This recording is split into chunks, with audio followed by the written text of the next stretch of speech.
Começa agora para todo o Brasil, IFA, por uma cultura de paz. Com IFA Dayó, Adetoyanga e Leboiba.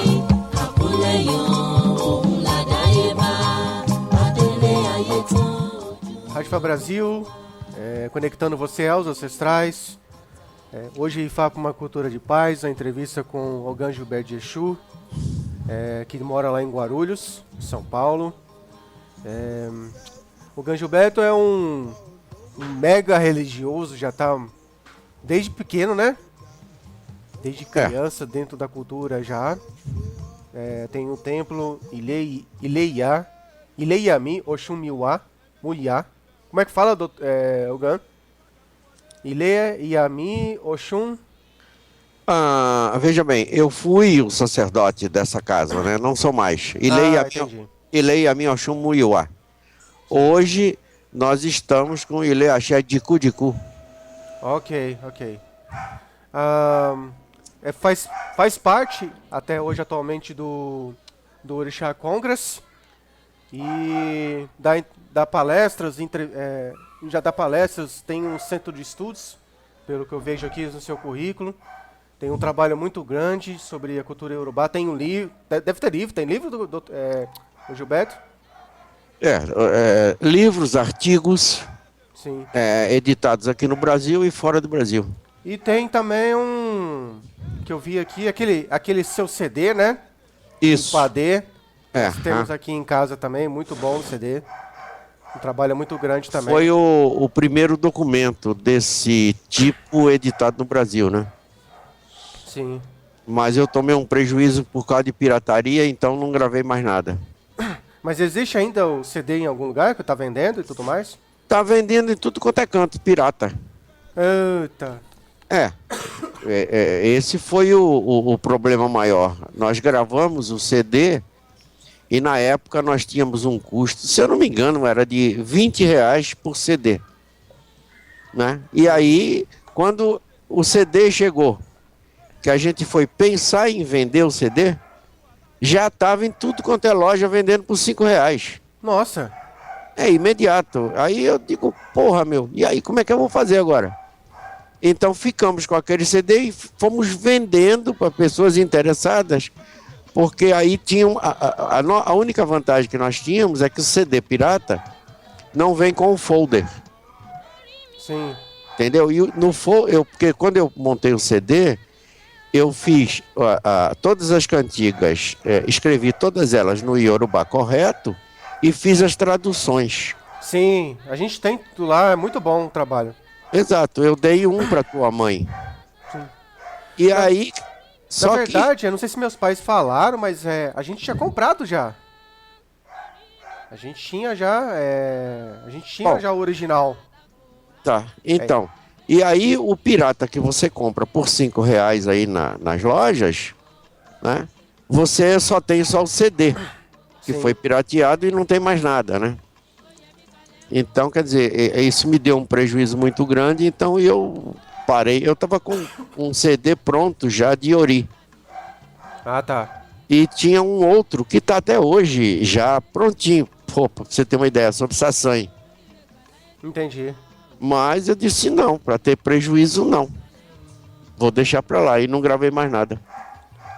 Infelizmente está dentro da nossa cultura aqui no Brasil, qualquer livro também que você já publica. Exato. Já tem o... Eu tenho uma tese sobre Exu, que foi inclusive editada no livro de Dona Estela, no Faraimará. Sim. E aí, por acaso, eu tenho um amigo que você até posso citar para você entrevistar ele, o Luiz Marins. Então, já para ficar publicado aqui já pro Luiz Marins, eu já procurei o Luiz Marins, ele não quer aparecer. Ele não quer gravar. Não quer gravar. E aí, quer dizer, o Luiz Marins achou esse artigo numa tese de um cara em Goiânia. Numa tese de doutorado com outro nome, com outro tudo. Nós entramos imediatamente em contato com a universidade lá, né? E falamos com a orientadora dele. Sim. Aí ele teve que mudar a tese dele toda, Meu Deus. porque a tese dele era o meu artigo. Se ele citasse pelo menos, né, o nome, né? Não citava nada. Eu tenho um amigo que mora em Recife, em 2007. Teve um congresso lá sobre filosofia e antropologia. Aí dos meus artigos lá, o pessoal que estava fazendo mestrado Uhum. citaram o meu nome por causa dos meus artigos. Sim. Aí Até, tudo bem, aí não, até aí tudo bem. Por exemplo, o Reginaldo Prandi me cita. O Wagner Gonçalves me cita. Todo mundo cita. Mas nesse caso, não. O cara simplesmente pegou, chupou tudo e colocou na tese dele e não deu os autores. Não deu nada, nenhuma referência. A tese, o artigo chama-se Exu, Otá, Orixá. entendi. Que foi uma discussão, eu acho que é até interessante a gente falar sobre isso, que foi uma discussão que eu tive com um cara que veio aqui para a USP, em São Paulo, chamado Dopamu, um iorubá. Ele é iorubá, mas protestante. Entendi. E ele escreveu o livro Exu, o inimigo invisível do homem. E ele se baseia na primeira frase do Oriki de Exu. Exu, Otá, Orixá. Sim. Né? Quer dizer, Exu não tem como você deturpar a tradução. Orixá também não, mas a palavra Otá, ela tem diversos significados. Ali é pedra, não um inimigo, né? Exato. Então, quer dizer, Otá é a contração de ocultar. Sim. Né? Mas Otá, se você usar o referencial da acentuação, ele pode ser inimigo. Sim. Então ele pega esse referencial, entendeu? Exu, inimigo do orixá. Ou seja, o título em português é Exu, o inimigo invisível do homem. E aí eu fui para cima dele. Porque esse livro, a orelha do livro, quem fez foi a mulher do King, a ex-mulher do King. Sim. Que ela tem o apelido de Iakemi. Certo. Porque ela é mãe da Kemi. E aí ela botou esse apelido e se aproveitou disso, porque de repente ela chega aqui na sua casa ou na casa de alguém. Mas quem é? Eu sou Iakemi, você imediatamente aqui no Brasil, Ia é mãe. E normalmente você coloca isso no sistema religioso, quer dizer, é mãe de santo. Sim. Não é? Mas na realidade não é isso. Então ela se aproveitou disso, a Ronilda. O nome dela é Ronilda. Que fez artigos também, bastante. Sim. E aí, resultado, eu fiz esse artigo exatamente baseado nisso. Né? Em vez de Exu, Otá, inimigo, eu coloquei Exu, a pedra fundamental do orixá. Sim. Onde eu discuto todo o sistema, né? Que tem pelo menos no Brasil. Eu não discuto Nigéria, que Nigéria é um negócio meio complicado. Né? Mas aqui no Brasil, Exu é a pedra fundamental do orixá. E discuto o seguinte, inclusive até Ogum é assentado na pedra. Aí fica assim, porra, mas Ogum é assentado no aço, é certo, mas o aço vem de onde? Vem da pedra, não vem? Sim. São pedras que você vai fundir para formar o ferro. Sim. Então, até Ogum, até os orixás que são do ferro, eles vêm da pedra. Não tem como. Aí você volta àquela coisa de Yangui. Né? Sim. É a pedra fundamental. Então, esse artigo está baseado exatamente nisso. Eu não falei o seu site, aqui o seu site para o pessoal poder depois acessar é Ogã Gilberto de Exu. Isso. Exu com S, tá, pessoal? .blogspot.com.br. Acesse o site dele lá, tem as palestras que ele dá, tem vídeos lá, o pessoal poder participar, olhar. Uhum. É muito interessante.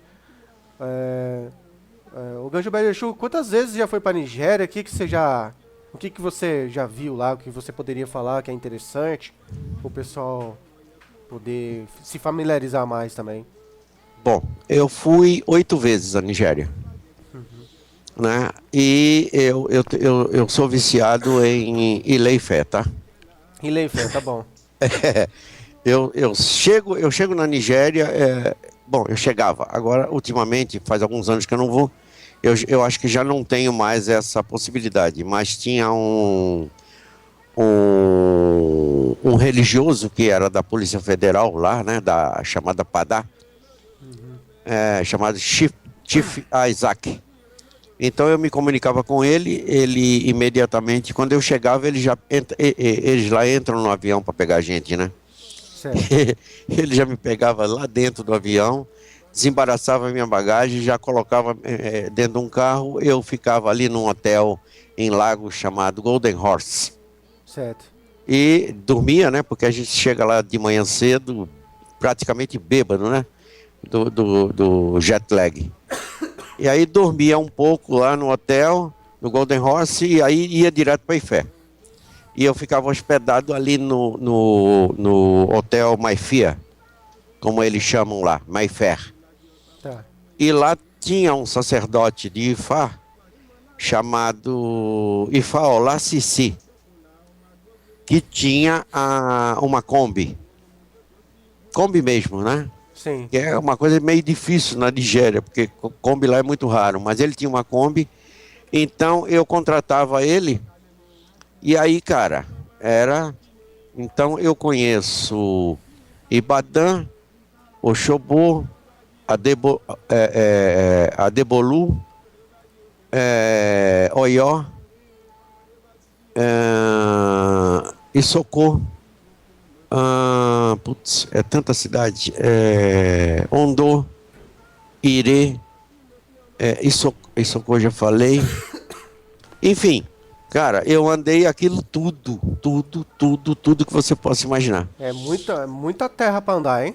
Sim, mas veja bem, isso um pouquinho em cada viagem também, né? Sim, sim. Não é que Não dá pra fazer tudo, não. não dá. E agora, eu tinha essa facilidade também por causa de Eluemi, né? Porque ele era muito amigo meu, muito mesmo, né? Quer dizer, a morte dele foi emblemático para mim, porque eu chegava lá, ele pegava o opá dele, né? Além de ser, ele era diretor do departamento de paleontologia da Universidade de Ilé-Ifé e era Aquenan of Fé. Tá. E ele tinha um opá muito especial. Para quem não sabe, de repente, para os ouvintes, o opá é uma espécie de um bastão de comando, né? Certo. Então ele pegava, era muito legal isso, ele pegava esse opá e me entregava. Dizia assim, pode ir aonde você quiser. Então, se a polícia parar você, o que acontecer, você mostra esse opá. Realmente aquilo era um passaporte, cara, que eu andava em qualquer canto. Ninguém me parava. Se alguma uma ocasião, só abrindo assim um briefing, nós estávamos indo para Ondo. Ele me entregou o opá e disse assim, se acontecer alguma coisa, você mostra.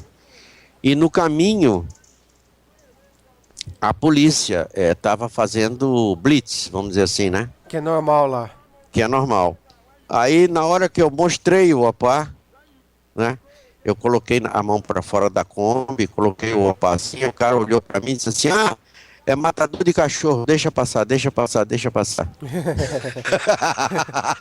Porque a gente estava indo para o festival de Ogum em Ondo. Certo. Que é muito conhecido lá. Exato, né? E aí foi quando eu me tornei muito amigo do rei, que era o também falecido Adekolurejó, Aham. que a gente ficou muito amigo, muito camarada e tal. Porque as pessoas acham que é um sistema totalmente diferente, né? Sim. Você na Nigéria é amigo do rei, né? Da mesma forma que eu fui amigo do Onirife, do Adekolurejó of Ondo, do Alaque of Abelkutar. Ou seja, eu tinha muitos amigos que eram reis. É muito mais fácil, né? Porque eles gostam. Eu escutei uma frase do Adecolurejó, que até hoje é emblemática para mim. Quando do Festival de Ogum em Ondô, ele pediu formalmente que a gente participasse do festival para mostrar para os iorubás que Ogum era vivo. Sim. Porque o povo na Nigéria já não está mais, né? Eles estão como aqui no Brasil, quer dizer, está todo mundo virando protestante. Sim. E eles lá também, está acontecendo isso. E aí, a nossa presença no festival de Ogum em Ondô tornou-se muito importante, porque aí ele, no discurso dele, ele disse, está vendo, as pessoas vieram do outro lado do continente para participar do festival de Ogum. Então Ogum está vivendo. Ogum é vivo. O Baba Fayemi faz isso com a gente lá, quando a gente vai para lá, ele leva pra gente para todo lado.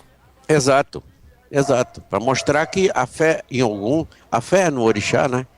Ela está sobrevivendo apesar do massacre religioso que está havendo das outras religiões, né? Sim. Da mesma forma que em Issocô, o rei de Issocô também falou uma coisa assim muito, muito emblemática para a gente. Nós estávamos todos juntos, né? E nós estávamos entrando no palácio. E aí os eguns estavam todos presentes, que é uma outra discussão, né? Complicada. Então aí ele diz o seguinte: vocês são uma semente que um pássaro pegou aqui, atravessou o oceano e plantou.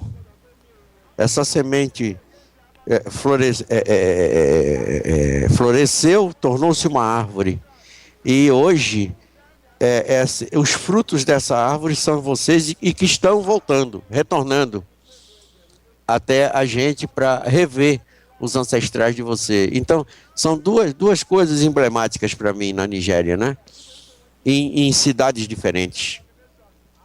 Sim. Muito, muito legal. Então, você falou sobre tudo isso, me fez lembrar da última vez que eu conheci lá o Alafim. Aham, o Alafim de Oió, isso. Alafim de Oió. Aham. Ele é engraçado, eles já olham pra gente e falam, você é brasileiro, né? Aham. Já conhece o rosto, até o jeito de andar, eles falam, você é brasileiro, vocês são tudo Aham. gente boa e tal. Na época que eu conheci, ele não era esse que você conheceu, não, tá? Era mais o quê? Mais simples, vamos dizer assim? Não, ele era insuportável. Então, o pessoal Ele- fala que ele- é difícil chegar perto dele, eu cheguei tranquilamente. Não, o que aconteceu é o seguinte, na época que eu fui, nos anos que eu andava por lá, não existia essa portuguesa, Certo. que hoje é uma espécie como é que é, de marqueteira dele, né? Mas eu não a conheci lá não, viu? Não? Não. Eu fui, Então, fui diretamente no festival de falar. Ele tem lá os seguranças com taco de beisebol e tudo, se eu percebi lá. Aham. Mas ele tá muito mais tranquilo, é que tá muito velhinho já, né? Sim, tá bem velho. Dos antigos, eu acho que ele é o último dos novos. Ou seja, tem um outro. Tem um outro que é mais novo do que ele, que também deve estar bem velhinho também, que é o Eledibo. Sim. O Eledibo. De todos, veja bem, de todos os obas nigerianos, de todos os obas iorubá, Sim. o cara mais simpático é o Eledibo. Ele parece Ele- bastante mesmo. Ele, sem sombra de dúvida, ele chama Oyesocin. Ele é um cara assim. Agora, tem um detalhe: a filha dele, Titilolá, veio para o Brasil e estudou aqui na USP. Tanto que eu por acaso, eu a conhecia. E aí, quando nós chegamos na Nigéria, que nós fomos a Ejibo, ela estava presente. Então, ele é, de todos os obras, ele é uma criatura, assim, encantadora, cara. Um cara sensacional. O Eledibo of Ejibo. É muito, muito bacana. Enquanto que o Alafim de Oió não era. Ele nos recebeu, entendeu? Sim. Não é que ele nos recebeu e tal, aquela coisa toda. Porém, ele mostrava a distância muito grande. O que não acontece agora. Agora ele está mais social. E eu computei isso, né? Em função dessa portuguesa que está lá, que faz esse marketing violento que está tendo o Oió, né? E causa uma discussão, uma outra discussão que nós temos aqui no Brasil, né? Que isso é uma coisa já antiga, que eu falo inclusive para os meus alunos sobre essa discussão.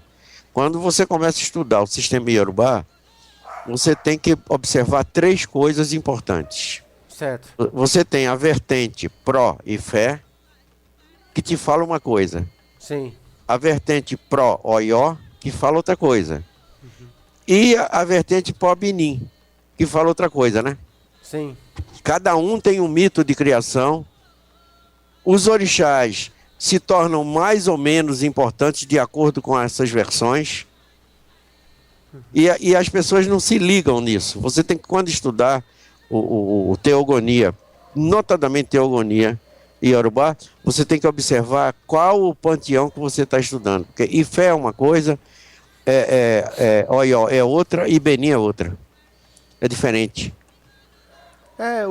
As pessoas que eu tô percebendo aqui estão entrando em discussão de bobeira por causa disso, porque a maioria aqui nunca esteve na Nigéria para ver isso, para entender isso. Uhum. As pessoas, por exemplo, você falou do Luiz Marins, vou dar um exemplo aqui. Eu faço meus vídeos no YouTube falando da importância de Orumilá e tudo mais. Correto. Aí ele cita o outro Babalaô de Oió. E ele cita lá outra posição. Correto. Aí ele, tipo, eu não entendi ainda o que o Marins quer dizer, explicar e tudo mais. Mas o que eu explico eu não tenho só a posição de Oxobô e Lei e Fé ali, de conhecimento. Eu também tenho contato com os outros Babalaô de outras cidades. Correto. E até dentro deles lá mesmo, também de Oió, o senhor sabe muito bem, que também tem esses conceitos. Não vou dizer nem divergência, eu vou dizer conceitos. Aham. Por exemplo, em Oxobô, dentro da família Lebuibã lá, que eu já expliquei pro pessoal na rádio, tem um Babalaô que acredita que existe a iniciação de Ogum. Aí um outro veio do nada, começou a explicar sobre Ogum pra nós e falou, olha, eu acredito que Ogum não precisa de iniciação, porque Ogum não tem casa. Aí eu falei, é isso mesmo, pô, não tá errado ele não tá errado. Então, as pessoas vão falar, ó, Fadaió, isso que você tá fazendo aí não existe não. Porque dentro da família sua fala que não existe. Então o pessoal leva muito no pé da letra. É importante olhar todas essas diferentes posições em Urubá e você escolher qual que é o melhor para você. Exatamente. O importante é você escolher uma vertente e aí sim você a defende. Isso. Agora, veja bem, nós estamos discutindo o Brasil, não Nigéria, efetivamente, né? Sim. Eu tenho uma discussão que eu provoco. Afinal de contas, nós adoramos orixá, né? Sim. O que é orixá? Essa é uma das grandes perguntas. Qual é a diferença? Você adora orixá. Qual é a diferença entre um orixá e um irumolé? Qual é a diferença entre um irumolé e um oxupô? Qual a diferença entre um oxupô e um eborá? As pessoas têm que começar, esse é o meu pensamento, tem que começar a pensar em teologia. Sim. Porque é a base da religião, a teologia. E as pessoas não pensam nisso. O que adianta? Todo mundo fala, não, porque o Odu tal, o Odu tal, o Odu tal. E qual é a vivência que essas pessoas têm? Nenhuma. Sim. Não adianta. Odu tal, é aquele Odu decorado, que diz que se você não fizer o ebó, vai quebrar a perna? Ou vai perder a mulher? Não é isso. Você veja bem, essa coisa esse final de semana teve um borê aqui em casa e teve uma discussão sobre a questão de o homolocum de Oxum é com 4 ou com 5 ovos. Por que essa discussão? Por causa desculpe a expressão, mas é tipo assim, desses malditos sacerdotes de Ifá Sim. que vêm para o Brasil falar besteira. Todo mundo sabe que em Oxê, um dos orixás principais que fala é Oxum. Sim. E aí, Oxê é o quinto Odum, segundo a ordem de jogo de búzio, do Erim de Logum, Isso. não é? É bom o senhor frisar isso, porque o pessoal usa a ordem de Ifá no N de Logum, mas enfim, continua. Exato, não tem muito a ver, né? É. Então, Oxê é o quinto Odum, segundo a ordem do Erim de Logum, Ifá o Logum. Sim. Aí, como Ifá, ou melhor, como Oxê é 5, então mudaram o Omolocum, agora é com 5 ovos, não é mais com 4. Quer dizer, então Oxum deixou de ser 16. Não é? A ordem também muda. Da mesma forma que nós temos esse absurdo com o Obará. Não, porque Obará é o Odu da riqueza. Cara, isso é a maior mentira que tem. Aham. Isso não existe. E, no entanto, veja bem, é o que mais se discute. Essas coisas é o que mais se divulga. Quer dizer, eu acho que é responsabilidade dos sacerdotes de Ifá começar a desmentir essas coisas. É que, na verdade, o que a gente discute aqui na rádio e fala, já teve outros sacerdotes aqui, o Babá Ifadjemi, o Babá Ifadjemi, que falava comigo toda quarta-feira. A gente tentava separar um pouco da cultura iorubá do candomblé para tentar não deixar a pessoa muito perdida nessas questões. Porque se eu falar que o pessoal está sentando o Odu Obará para prosperidade, porque é 6/6/2016, entendeu? Eu vou ser massacrado. Eu já sou muito massacrado só por falar na rádio. Aí se eu falar isso aqui, você tá querendo matar o candomblé. A minha intenção não é essa. A minha intenção é passar informação. Mas a gente não coloca esses porém, porque eu tô querendo massacrar, eu vou ser odiado. Mas efetivamente isso é uma excrescência, não existe isso, porra. Exatamente. Você só tem que dar comida ao Bará se Ifá mandar. Exato. Quantas e quantas vezes você abre um jogo, seja de Ifá, ou melhor, seja de Iquim, seja de Oquelé, ou jogo de búzio, não importa. Sai um determinado Odu que tem que sair, obrigatoriamente sai um Odu. Sim. Só que aquele Odu vai te dar 5 caminhos para você discutir. Se o seu problema está com o Orixá, se o seu problema está com Egum, se o seu problema está com Exu, se o seu problema está com Ori, ou se o seu problema está com a morte. Sim. Porque não tem outra saída. São 5 problemas que você tem. E aí, se você, no processo do jogo, o problema está com o Orixá, você não tem que fazer ebó para Odu, porra. Sim. Não é? Você só vai fazer ebó para Odu se o problema estiver na mão de Odu. Aí você vai ver o Odu, o ebó que tem que ser prescrito. Caso não, você vai ver que é Orixá. Então você vai resolver o seu problema, o seu ebó é com Orixá. Ou com Egum. Ou com Ori. Ou com a morte. Mas aí, tipo assim, você abriu um jogo, Edilar. Tem que fazer ebó para Edilar. Não tem que fazer ebó para Edilar. Ele não está pedindo. Tampouco Xangô. Porque Edilar é Xangô, direto, né? Quer dizer, Egum não aparece. Não, cara, você tá com Edila, vamos dizer assim, tá negativo, tá em Oxobô, e tem que fazer um ebó tal para Egum. Não, mas não é Xangô? Não, Xangô também fala. É uma questão bem interpretação mesmo, né? Exatamente, mas é isso, quer dizer, as pessoas estão bitoladas. Não, porque eu jogo por Odu e só sai Odu. Como só sai Odu? Quer dizer, Orixá não fala no jogo. Cara, quantas vezes eu fui à Nigéria, joguei, fiz diversas obrigações na Nigéria. É que tem a questão do ebó e Adimu, né? O ebó é feito através do Odu mesmo, E o Adimu é o orixá que vai receber lá o... Exato, a mas oferta. veja bem, nem sempre você tem que fazer ebó para o Odu que aparece. Sim, Você pode, por uma questão religiosa, agradar aquele Odu e fazer um ebó para ele.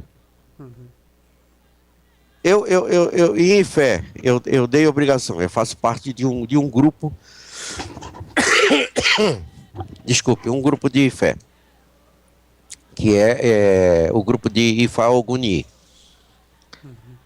Eu tomei a obrigação lá, fiz minhas coisas lá e tal, essas coisas todas. E aí, sempre que eu ia lá, eu sempre dava um presente a Ogum, porque ele cultuava Ogum, porra.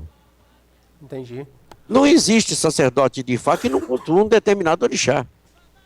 Até por ancestralidade. Ele hoje é sacerdote de Ifá, mas o pai dele cultuava Ogum, porque o avô dele cultuava Ogum, porque o bisavô também, ou seja, é de família. Sim, É de família. E ele obrigatoriamente tem que cultuar Ogum além de Ifá. sim. E aí, o que está acontecendo no Brasil, o que nós vemos no Brasil, os sacerdotes de Ifá supervalorizando o Ifá e desvalorizando o orixá. Isso é uma discussão muito grande que eu acho que as pessoas deveriam mudar aí muitos conceitos aí. Não, tem que mudar. Porque não, Mas isso, não tem como trabalhar sem o orixá com o Ifá, não. Exato. Mas isso é responsabilidade de quem? Desses sacerdotes, que na realidade não são sacerdotes de Ifá.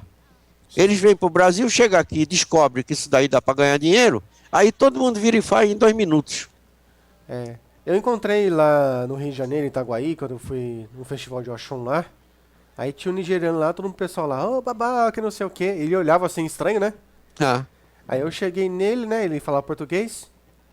Você não é babá, não, né? Você não é da religião, não, né? Ele falou, não ser da religião. Me chamam de babá, eu sou muçulmano. Não preciso mentir pra ninguém. Eu sou isso. Mas esse é o problema. Muitos deles são muçulmanos, outros são cristãos. Agora, porra, eles vivem lá. Eles conhecem também. E conhecem, claro, porque é o dia a dia deles, porra. Sim. Qual é o Yorubá que não sabe sobre Exu? Não existe. É difícil, hein? E eles estão dentro, Olha, eu vou te contar uma história para você entender. Em diversas ocasiões que eu fui a Oxobô, nós tínhamos um guia que era um muçulmano. Olha bem, hein? Era um muçulmano cujo nome era Moraquinho. E aí, uma das ocasiões, porque quando você vai ao Oxobô, você tem dois caminhos, né? Você tem aquela estrada que vai até o portão principal lá embaixo, certo? Sim, sim. E tem a estrada lateral, isso que não dá para ir de carro, quer dizer, você tem que ir a pé, quando você passa por dentro daqueles templos todos antigos que foram feitos lá. Sim. Você conhece aquela estrada? Eu não andei nela, mas eu vi lá. Ok, eu conheço aquela estrada do cabo até o rabo. Ou seja, ela sai exatamente na porta de Amopô, que não é a entrada do templo principal, né? Sim. Aquele portãozão. Então, no caminho, nós estávamos conversando. Aqui é o templo de Obaluayê, ali é o templo de Elá, ali é o templo de Iami, ali os diversos templos que tem ali que as pessoas não sabem que tem. Sim. E ele estava meio cabisbaixo. E até que chegou uma hora que eu cheguei para ele e disse assim, e aí, meu irmão, o que está acontecendo com você? Porque, veja bem, muito embora ele fosse muçulmano, ele era um cara muito bacana. E o que está acontecendo com você? Ele disse, eu estou triste. Eu falei assim, como assim você está triste? Porque eu vou contar isso para você, mas você não fala. Eu disse, tá bom, o que é? É que a minha mãe foi a antiga Ialodê daqui de Oxobô. Uhum.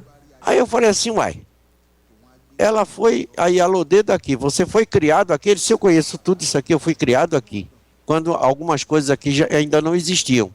Mas o que acontece é o seguinte, quando eu nasci, existia um problema muito grande entre os Hausas e os Yorubais. E para me proteger, ela colocou meu nome de muçulmano e me fez seguir a religião muçulmana para mim não sofrer problemas com os muçulmanos. Certo? Então, tem toda essa problemática que também as pessoas têm que entender.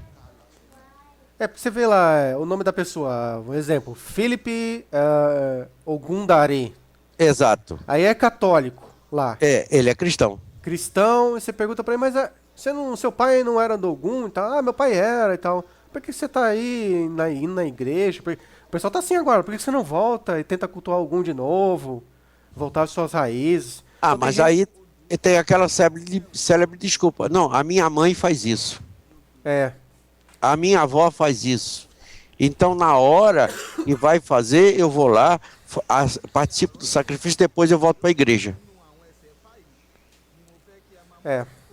Isso é muito, muito, muito, muito comum.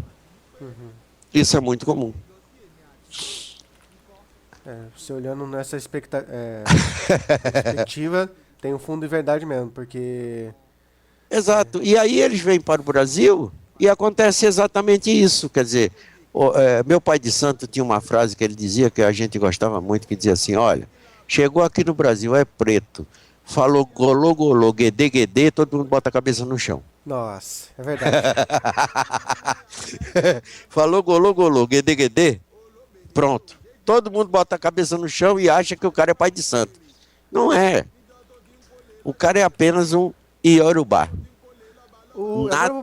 Nada mais do que isso. Vou perguntar nessa mesma perspectiva aqui agora pro senhor. E o senhor como branco e tudo mais, né? O senhor não é negro? O senhor considera negro? Se eu perguntar.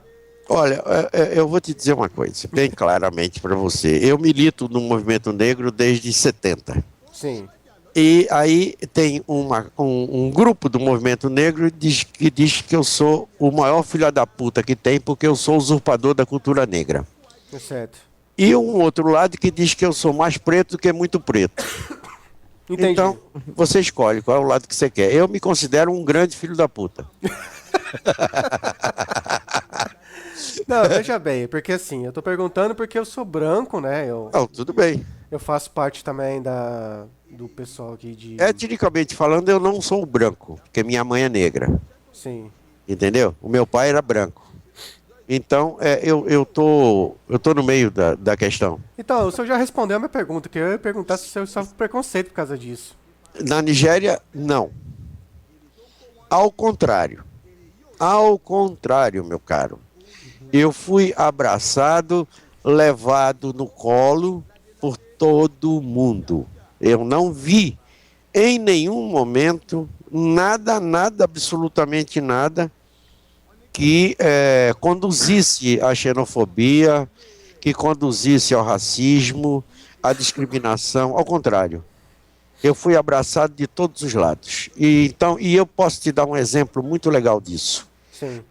Nós tínhamos um filho de santo chamado Alexandre, que era de Ogum, que chamasse Ogum Olabi. E esse rapaz foi trabalhar na Fundação Palmares, na época. E então, ele foi para Senegal. Certo. Ele foi para o Senegal, exatamente.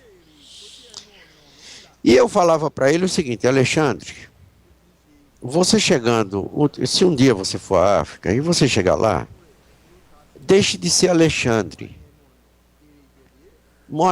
Fala para todo mundo que seu nome é Olabi. Sim. Muito bem. Mas lá se foi o Alexandre para o Senegal. E chegou lá, e ele era negro. Mas você sabe o que é carvão? Sim. Ele era da cor do carvão, bicho. De tão preto que ele era. Negrão, negrão, negrão mesmo. E alto, muito alto. Então chegou lá, numa comitiva de brasileiros, onde ele praticamente era o único negro da comitiva.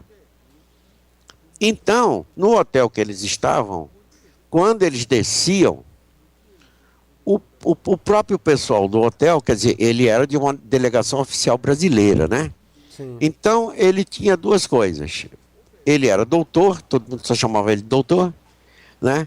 E quando ele chegava, todo mundo se afastava e o grupo dos brasileiros se reuniam ali, então os africanos não chegavam junto, os senegalenses.